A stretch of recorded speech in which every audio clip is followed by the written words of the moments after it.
The fluorescent lights flickered once, then twice. It was 3:17 a.m., the exact time the 911 call came through. "Dispatch, we have movement inside the morgue." The voice on the radio sounded shaken. It was Officer Reynolds from the small town of Davenport, Iowa. The problem? The morgue had been locked since midnight, and the only man inside, an old night shift coroner named Bill, hadn't answered his phone in 15 minutes. The security cameras? Static. The motion sensors? Triggered. When they finally pried open the metal doors, every light inside was off except for one refrigerator drawer, hanging half open. Inside wasn't a body. It was Bill's radio, still crackling with faint static, and something breathing on the other end. Welcome to 5 most disturbing true night shift horror stories. Stories from the graveyard hours of America, where silence hides screams and every sound after midnight feels like it's meant for you. The Graveyard Call, Davenport, Iowa, 2006. Bill Turner had worked as a county coroner for 20 years. He'd seen it all: car crashes, drownings, even a lightning strike victim. But nothing unnerved him, until one night in 2006. It was early February, the kind of cold that made metal sweat. Davenport, Iowa was quiet, the streets dusted with snow. Bill was pulling his usual 10 p.m. to 6 a.m. shift alone at the county morgue. His coworker, Rick, had called in sick.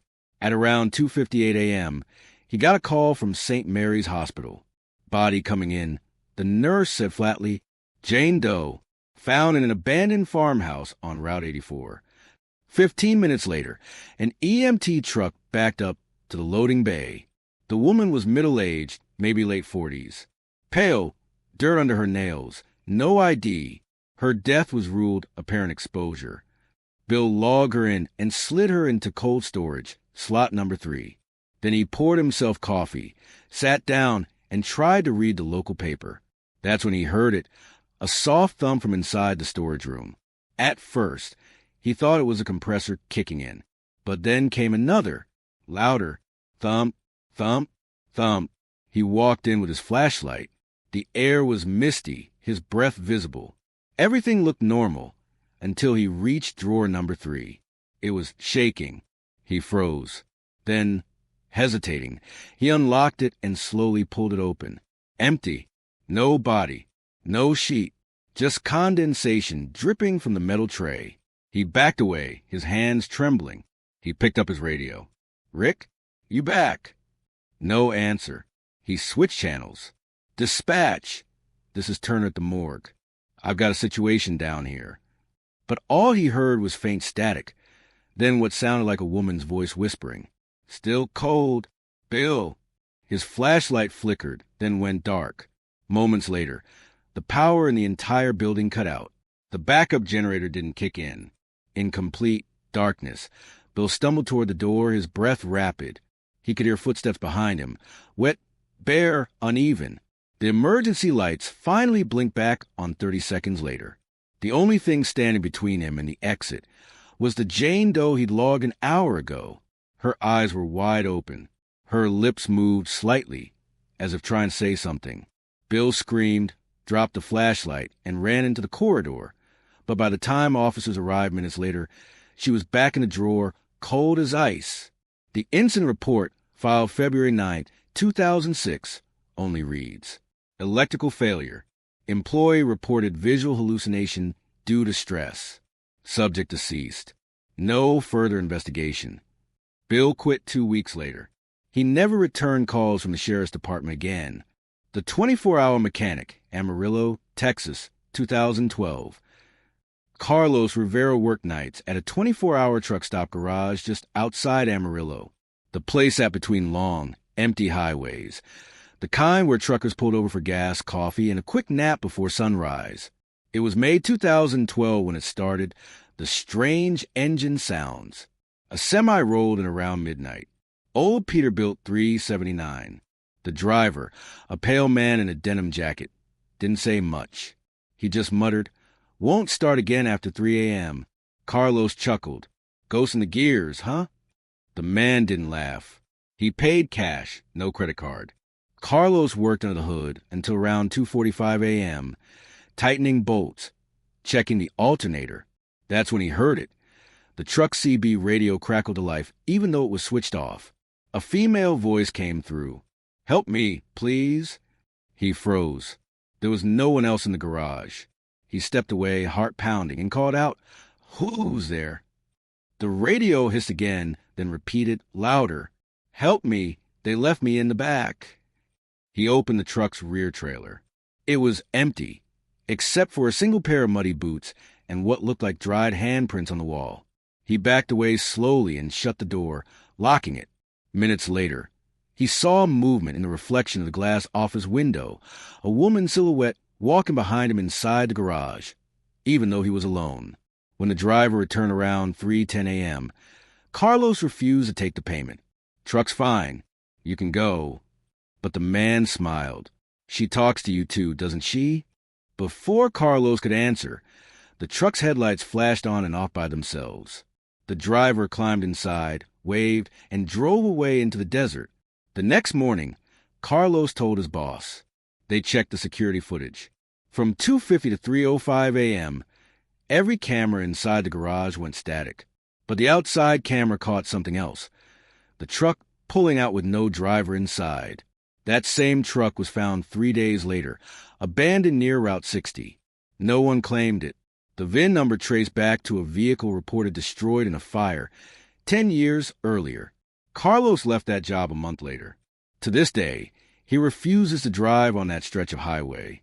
The elevator that never stopped on the right floor. Houston, Texas, 2015. Hospitals at night have a kind of silence that can feel heavier than death itself. The fluorescent lights hum. The distant beeping of monitors echoes down empty hallways. And in the middle of it all, people like Emily Carter, a 29-year-old nurse, keep the building alive while the rest of the city sleeps. Emily worked the night shift at St. Joseph Medical Center in Houston, Texas. It was a massive hospital, 24 stories tall, with 2 main elevators that connected the ER to the trauma floors, surgical wings, and more below. The night of June 12, 2015, started like any other. Emily clocked in at 7 p.m., grabbed her coffee, and took report from the day nurse. But right away, she noticed something was off, a faint smell of burnt wires in the corridor near the elevator bay. Maintenance had been working down there all day, her supervisor said. Elevator 3's been acting up again. Don't use it. Emily nodded.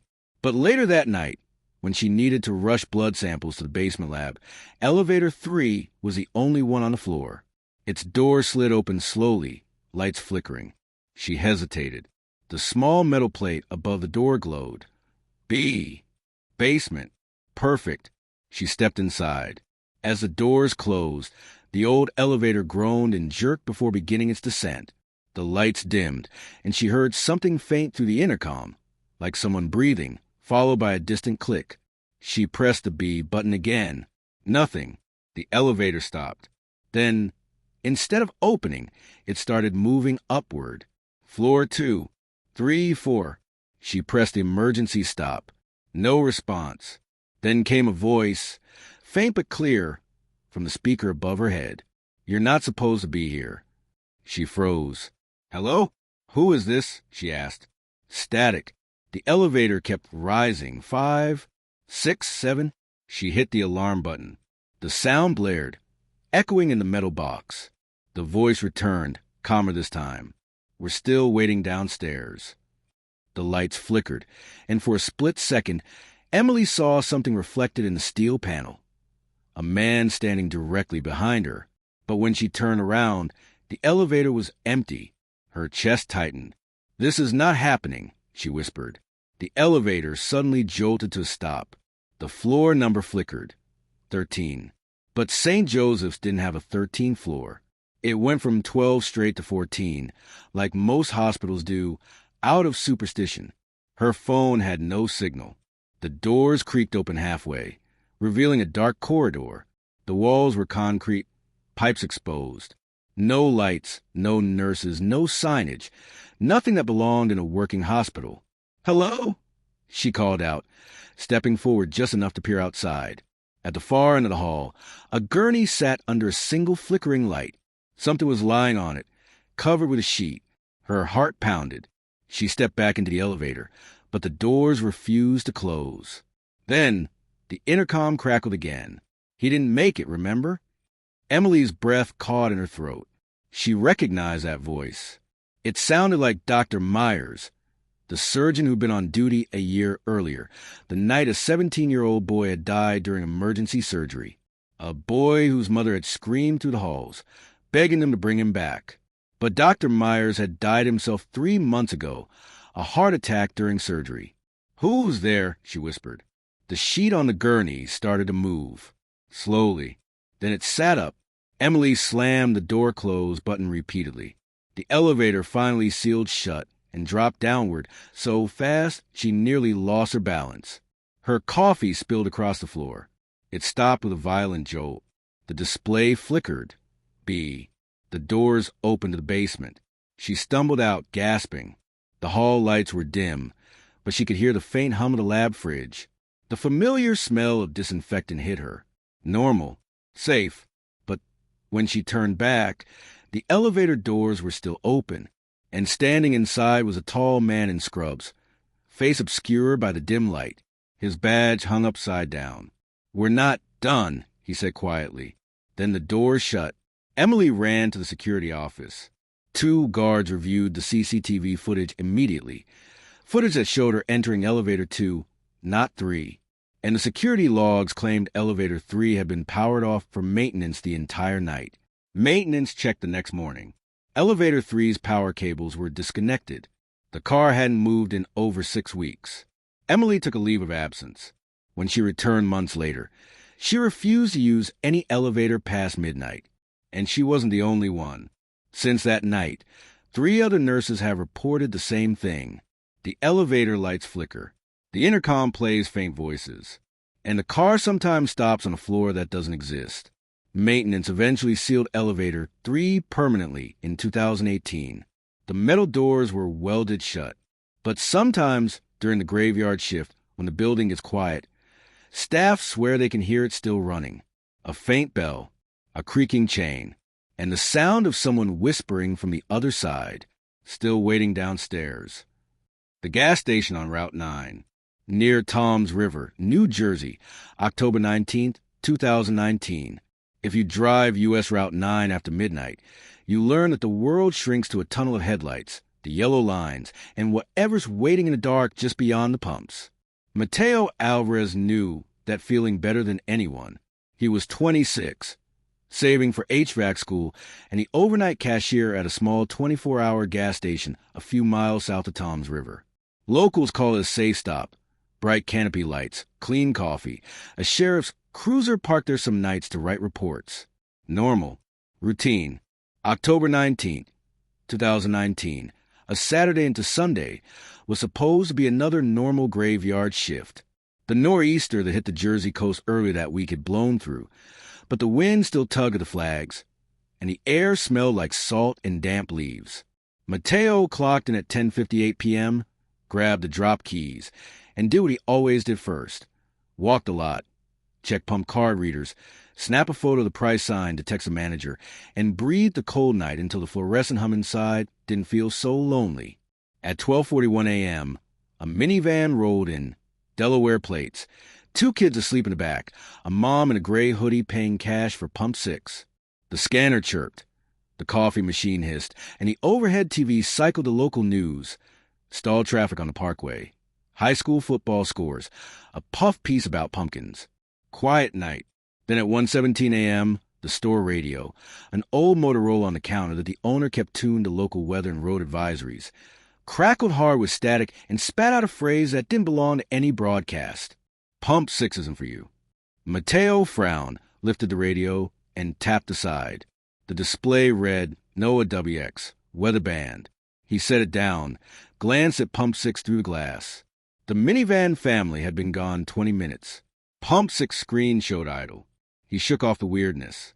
Old radios catch interference all the time, he told himself.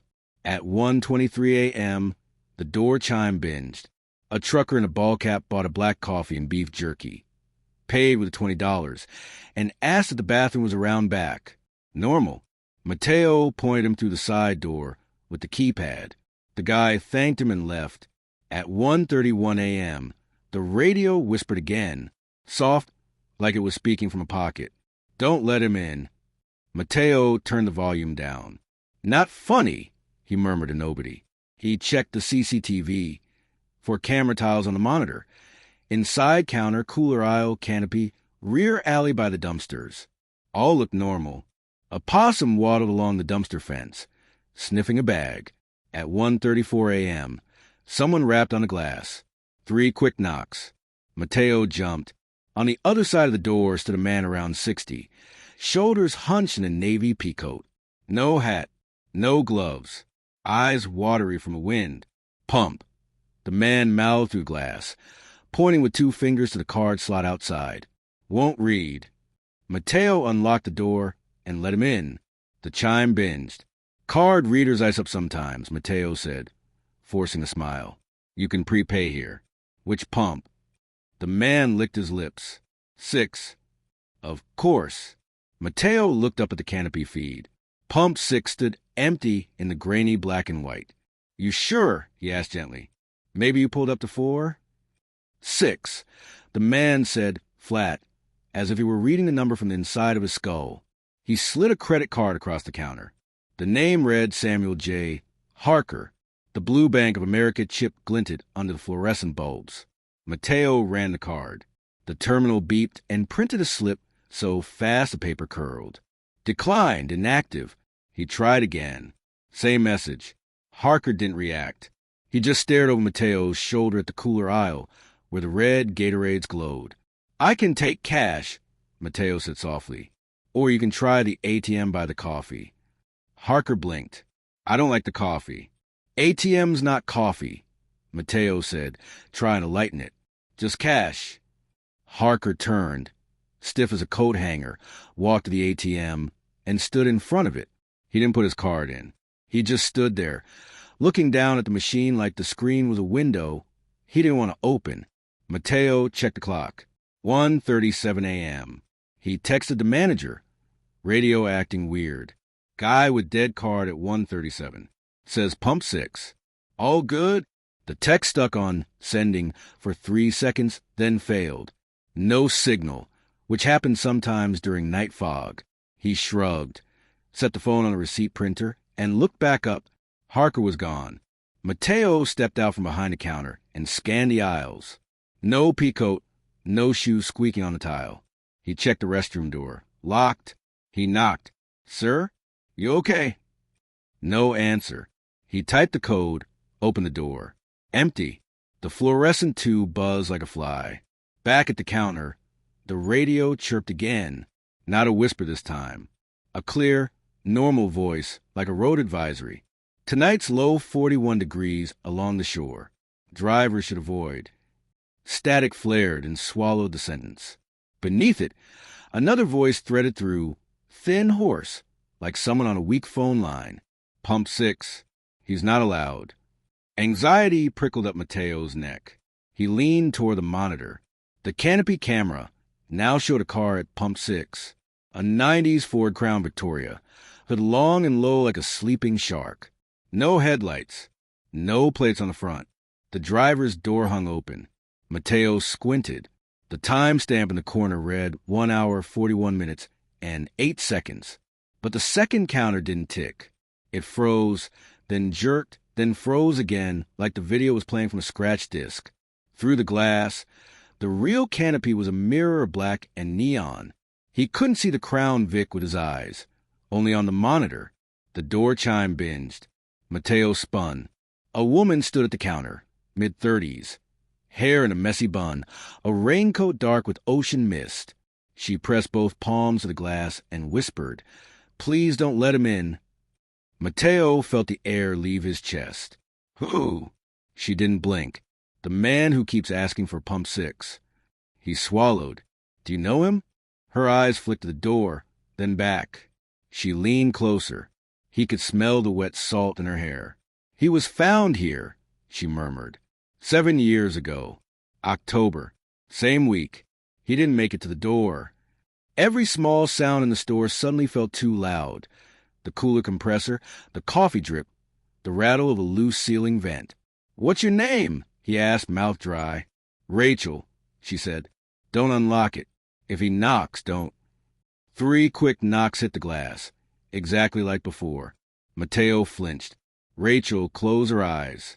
Too late. The man in the peacoat stood outside again. Same face, same card in his right hand. Behind him, the canopy lights flickered as the Crown Vic on the monitor seemed to hum and bloom brighter, like a ghost engine revving. Mateo's hand went to the deadbolt out of habit. He forced it back. "Store's closed for inventory," he called through the glass. Harker tilted his head, not confused, not angry, curious. He lifted the credit card and pressed it flat to the window. The gold letters reflected upside down. Samuel J. Harker. Rachel whispered, "He never stops asking. If you open the door, he comes inside. If he comes inside, he lives here again. Don't let him." Mateo's mind raced. He needed something real to grab, a procedure, a step. He tapped the glass and said, "Sir, please try the ATM and we'll get you set up." It felt ridiculous, like telling a shadow to fill out a form. Harker didn't move. He simply breathed, slow and foggy, fog that didn't fog the glass. The radio snapped to life again, loud enough to make Mateo jump. An automated voice read a familiar cadence. "Police activity near U.S. Route 9 and Bay Avenue. Expect delays." Then, as if piggybacking the feed, a second voice slid under it, raw and immediate. "I was just cold. They locked the door. I was just cold." Rachel's jaw tightened. "He was drunk," she said softly, not unkindly. "Halloween weekend, 2012. He banged on the glass. The night guy thought he was trouble. Wouldn't let him in to call a ride. He walked toward Bay Avenue. They found him in the reeds the next morning." Mateo's throat burned. "This is a prank," he said. "A bad one." But even as he said it, the Crown Vic on the monitor flickered, split, and repeated a 1-second loop of the driver's door opening and closing, like a metronome for the dead. "Do you work here?" he asked her. "Have you seen this before?" Rachel's eyes went glassy, remembering. "I used to do weekends. I stopped after I gave him change one night, and he put it in his pocket," she said, sliding a quarter across the counter to demonstrate. The coin clinked. Next morning, the quarter was on the doorstep. Same time stamp the cameras got stuck on, 3:33 a.m. The ceiling vent rattled again. Wind? No, the sound was wrong. A hollow plastic clatter, then a thin drag like a cable being pulled. The CCTV canopy feed jittered and went black. The rear alley feed switched to full screen on its own. The possum froze mid-waddle, tail lifted. Something passed behind it, just outside the spill of the security light. A darker dark. The pixels didn't know how to hold it. Harker wrapped the glass again. Not hard. Patient. "Pump 6, he mouthed. Rachel took a step back. "He'll wait," she said.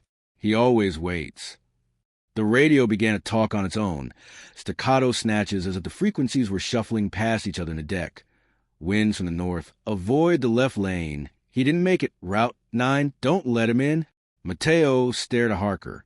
He thought about policies and refunds and how the owner would laugh about radios and ghosts in the morning. He reached for the phone to call the non-emergency number anyway. No bars. He raised it to the ceiling like that would mean anything. No bars. "So, what do I do?" he asked Rachel, voice low. "Just ignore him?" Rachel's eyes went to the door again. "You keep the door locked until 3:34. If he's still here after that, he goes. If you open it before then, he stays." "Stays." "With you," she said. "In the glass. In the machines. In the minutes you're supposed to forget." Mateo wanted to ask 1,000 questions. Why 3:34? Why tonight? Why him? But the chimes sounded again without the door opening, as if the invisible weight of time itself had triggered it. He checked the wall clock. 3:28 a.m. The wind picked up under the canopy, whistling through the price sign. The cooler compressor shut off, and the store fell into a sudden vacuum of quiet. Somewhere far away, a mile, 2, A train horn blew 3 times. Long, low, low. Mateo folded his hands on the counter to stop them from shaking. "Sir," he said through the glass. "Steady now. The way you learn to talk to stormwater and small fires. You can sit under the canopy if you want to get out of the wind. I can't open the door yet." Harker blinked, like he hadn't expected courtesy. He lowered the card from the glass. For a moment, something like gratitude flickered across his face, then drained away, as if the muscles didn't remember the shape. He turned and walked, slow and deliberate, toward Pump 6. In the monitor's dead square, nothing moved. But in the real world, through the glass, the wind skipped across a puddle and sent a silver ripple through the reflected canopy lights. Mateo swallowed. Rachel stood very still, as if a wrong breath could break whatever thin line separated now from whatever was replaying on the asphalt. 3:31 a.m. The radio hissed, then cleared. A voice, clean, official, said, "Unit 12, report a suspicious male loitering by the fuel canopy on 9. Caller states subject appears disoriented. Possible medical." The dispatch cadence. "Real. Present." Mateo leaned toward the mic button on the radio out of instinct, then caught himself. He wasn't a cop. He was a cashier with a drawer of scratch-offs and a sign that said, "We check ID." He glanced at Rachel. "Did you call?" She shook her head. "I don't call anymore." He didn't ask what that meant. 3:33 a.m. The Crown Vic blinked back onto the monitor for a single frame, the door wide open, then vanished again. A low hum built in the store, not mechanical, not electrical, more like the feeling in your teeth before thunder. Harker stopped between pumps 5 and 6 and raised his face into the wind. For the first time since he'd appeared, he looked tired, truly tired, the kind of tired that set in your bones and made your coat heavy. The lights under the canopy dimmed. One of them stuttered and went out. Then another. The station fell into a patchwork of shadow. Rachel whispered, "Don't." The peacoat turned. Harker faced the door again. He began to walk back. 3:34 a.m. The radio clicked off. The cooler compressor kicked back on. The ceiling vent stopped rattling. The canopy lights brightened to their normal harsh white. The hum in Mateo's teeth faded. Harker reached the glass and lifted the credit card one more time, pressing the cold plastic to the pane as if it were a fingerprint. Mateo stared at the embossed name and felt, for reasons he could not explain, a guilty ache for a man he had never met. He thought of all the sad, ordinary ways people go missing. Drunk in a ditch, asleep in a car with the engine running, wandering toward water because it looked like light. Behind Harker, at Pump 6, something moved. Not a car, not a person. A shape, as if Rain had learned how to stand up and was now practicing. Mateo leaned forward without meaning to, nose almost a glass. Rachel's hand closed around his wrist. "Whatever you do," she breathed so softly, was almost nothing. "Do not unlock this door." Harker's lips parted. His breath fogged the glass in a perfect oval that did not fade. The radio snapped back on with a small pop. Static filled the store like snow. Somewhere outside, tires crunched on gravel. Headlights swung across the lot, bright blue-white cutting, and painted Harker's shadow across the counter, long and thin like a sundial at dawn. The shadow stretched and stretched until it touched the tip of the receipt printer. The door chime binged, without the door moving at all. Mateo's hand hovered over the deadbolt. Every muscle confusing fear with mercy, policy with simple human kindness. "Pump 6, Harker said, very clearly this time, as if he'd finally remembered the one sentence the night always gave him. Mateo looked at the clock. 3:35 a.m. The bolt slid under his fingertips, and a knuckle rapped the glass from the inside of the store, right next to his ear. 3 sharp knocks, exactly the same as before. He whipped his head toward the sound. The glass was empty. The store was a mirror of neon. The quarter Rachel had slid across the counter was standing upright on its edge, spinning without falling, the date flashing in a tiny silver strobe. 2012. Mateo didn't breathe.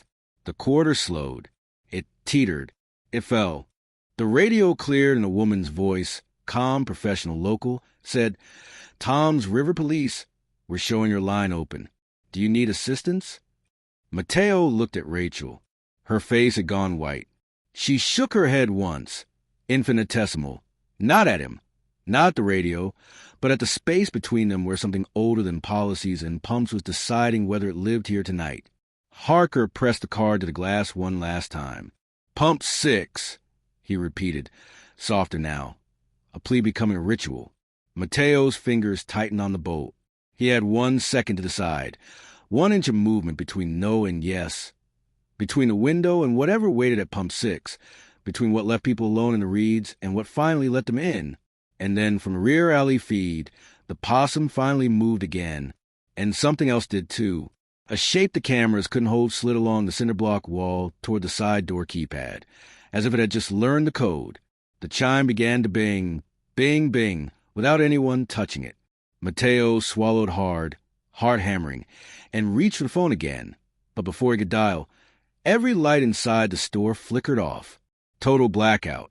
The only illumination came from the faint green glow of the radio dial and the pulsing LED on the credit card terminal. For 1 terrifying second, it was silent. Then, from outside, came the hiss of gasoline spraying, like someone had lifted a nozzle and pressed the trigger. Mateo stumbled toward the window. Pump 6 hose dangled free, flapping wildly as if caught in a storm that wasn't there. The nozzle clattered against the concrete, still spewing fuel that shimmered like black glass under the canopy lights. Rachel's voice cut through the dark, shaking but firm. He's trying to fill it again. Don't let him finish. Mateo turned to her. Fill what? She didn't answer. Instead, she stared past him, at the radio, where the static was now resolving into a faint, rhythmic beeping. It took him a moment to recognize the pattern. It wasn't Morse code. It was pumping sounds. The exact cadence of a gas nozzle. Click, click, click. Mateo's throat went dry. Rachel, if this is some kind of... Then the radio screamed. Not a voice, just a harsh feedback whine that made his eardrums ache. The lights exploded back on. The store was suddenly bright again, too bright, like the bulbs were burning white hot. And Harker was inside. He stood by the counter, soaking wet, coat dripping onto the tiles. His credit card still in his hand, his expression empty, as though his face were a memory that had forgotten how to be human. Mateo stumbled back. Sir, you can't. How did you? The man's voice was low, almost kind. I just needed to get warm. Rachel backed away, trembling. Mateo, don't talk to him. He isn't here. But he was. Mateo could smell the salt water, the diesel, the rot. He could see the mud on Harker's sleeves. Pump 6, Harker said again, setting the card down. It's paid for now. The receipt printer whirred. Mateo stared in disbelief as a slip of paper spat out, completely blank, except for a single time stamp. 3:36 a.m. Rachel shook her head violently. No, that's too long. He's not supposed to stay this long. Then the radio spoke once more in a cold, robotic voice. Transaction approved. The air changed. The smell of gasoline thickened until it clawed at Mateo's throat. Outside, the pumps clicked on, all of them. Numbers rolled on their digital displays, gallons pumping to no cars. The lights flickered red for a second. Every glass surface shimmered, reflecting things that weren't there. Silhouettes moving under the canopy. Faces peering through the windows, like 100 drivers who'd never left that highway. Rachel covered her ears and screamed, "You open the time, he's in." Mateo grabbed her arm. "We have to get out." They bolted for the back door, but the keypad was flashing random numbers, cycling endlessly, never unlocking. The chime at the front kept ringing. Bing, bing, bing. He looked back. Harker wasn't behind the counter anymore. He was standing inside the cooler aisle, staring out through the glass door where the reflection doubled his face into something almost featureless. His hand rested against the handle, and everywhere his fingers touched, frost bloomed. "Rachel," Mateo whispered, "what happens if he touches you?" Her voice cracked. "You start to remember what it's like to be cold forever." The glass door of the cooler creaked open on its own. A rush of freezing air poured out, and for a split second, Mateo saw not soda bottles, but a shoreline under gray dawn, a body half submerged in water, one hand still reaching toward an unseen door. Then, just as suddenly, the image was gone. Rachel grabbed his wrist. It's 3:37. If we can hold on until 3:40, he goes back. Mateo nodded, backing toward the office. The radio's light blinked faster and faster, cycling through every frequency. Fragments of voices spilled out. Dispatch calls, local commercials, road advisories, all tangled together like echoes of everything that had ever happened on Route 9. And underneath it all, a whisper. I was just cold. The store shook violently, bottles rattling, shelves swaying. Outside, sparks burst from one of the pumps, igniting a brief blue flame that burned without sound. Rachel fell to her knees, clutching her head. He's trying to bring it back. Mateo grabbed the fire extinguisher, smashed the glass door release, and pulled her through. The night air hit them like ice water. Behind them, the gas station's lights surged and then cut to black again. The canopy lights blinked twice, then once more, and went dead. When the sheriff's cruiser pulled up 15 minutes later, the lot was empty. No customers, no clerk, no woman. The pumps were off, but the security cameras had recorded everything.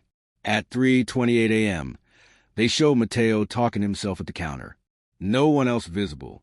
At 3:34 a.m., the pumps all clicked on by themselves. At 3:36, the lights burst, static filled the feed. And at 3:40, they came back to normal. Pump 6 screen read, transaction complete. Gallons pumped, 13.7. Payment method, credit. Cardholder, S. Harker. Police found no trace of Mateo or anyone named Rachel. His phone was behind the counter. Last photo taken at 1:17 a.m. A blurry shot of the lot. In the corner of the picture, reflected faintly in the window, was a man in a navy coat holding out a credit card. The same card that was later found, waterlogged, beside the reeds off Bay Avenue. The embossed letters barely legible, except for the name, Samuel J. Harker. Every year since then, on October 19th, employees report strange interference on the radio between 3:30 and 3:40 a.m. The pumps sometimes activate for no reason, always charging $13.70 to a car that no longer exists. And if you're unlucky enough to stop there at the right moment, locals say you might see him, a man in a pea coat, standing beneath the flickering light of Pump 6, asking quietly, "Can I just get warm for a minute?" There's something different about the night shift. Ask anyone who's worked it long enough. The janitors, the truckers, the security guards, the hospital nurses, they'll tell you the same thing. After 2 a.m., the world doesn't feel quite right. It's the hours when time bends. When your reflection in the glass looks like it's thinking before you do. When radios whisper names that aren't supposed to be said anymore. When you hear footsteps in empty hallways. And sometimes you swear they pause when you do. From a morgue worker in Iowa to a mechanic in Texas. A nurse trapped in an impossible elevator in Houston. And a cashier who vanished on Route 9. These stories aren't just legends. They're warnings. Whispers left behind by people who worked when the world was supposed to be asleep. Because the truth is, the night shift never really ends. It waits. In flickering lights. In frozen cameras. In the quiet hum of a place that should be empty. So if you ever find yourself working late, and the clock hits 3:33 a.m., and you hear a sound that doesn't belong, don't ignore it. Don't open the door. And whatever you do, don't go near Pump 6. Studio microphone voices from the inside, where the truth can't be locked away. If you enjoyed this story, help us keep the channel alive by doing your part. Backhand index point right, like the video, if you were brave enough to make it to the end. Speech balloon comment your favorite story, or share your own night shift experience below. We might feature it in our next episode. Bell, and don't forget to subscribe to Echoes of Fear Stories for more chilling, true horror stories from the dark corners of America. Because somewhere, right now, someone's working the night shift, and their story might be next.